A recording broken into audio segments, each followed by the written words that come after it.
What's up, guys? Welcome to the latest edition of Castanet's Weekly Review. I'm Braden Ursel, and I'm here with all the juicy details surrounding the top stories that happened in the Okanagan between June 11th and June 17th, including a stabbing at a Kelowna bus stop, a defamation lawsuit in Kamloops, a bomb scare in Vernon, and finally, we'll wrap things up with a story about the RCMP and how they brought in the West Coast Marine Services to Kelowna to talk about boat safety in BC this summer. Kicking things off in Kelowna, where the RCMP are praising the action of two bystanders who quickly came to the aid of a woman who was stabbed at an Orchard Park Mall bus stop on Wednesday. Police say the bystanders witnessed the attack and quickly jumped to action, disarming the male and pulling him away from the victim.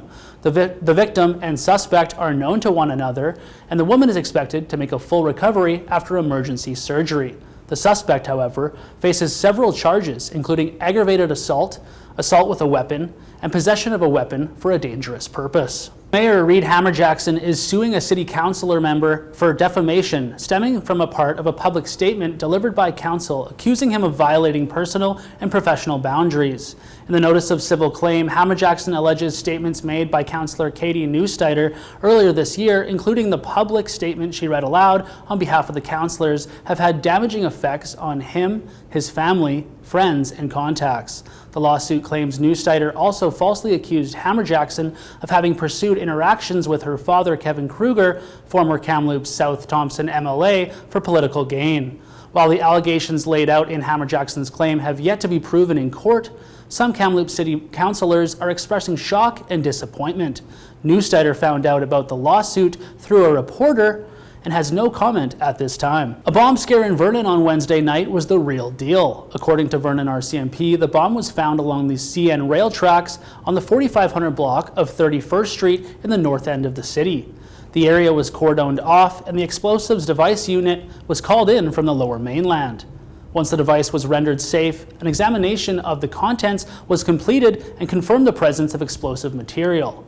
It had the potential to cause serious injuries, and the police are thankful for patience and cooperation from the public.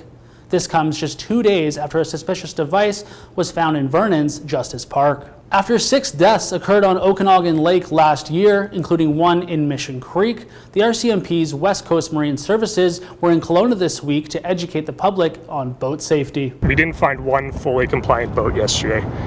And again, if it's a life jacket, you're getting a ticket. You should know better. But if it's no batteries in your flashlight or you're missing your flares, generally we're going to direct you, hey, can you go to the marina? They can sell you it, because I'd rather someone spend $100 and have their boat safe than giving them a $230 ticket. As wildfire season approaches, the RCMP want to remind people on the water to stay out of the way of water bombers, and that anyone caught obstructing them from doing their job can and will be fined over $1,100 under the Wildfire Act of BC. And that's all the time we have for the top stories from the past 7 days. It's been a pleasure having you along for the ride, and as always, I'll be back in the driver's seat next week for another edition. For Castanet News, I'm Braden Ursel.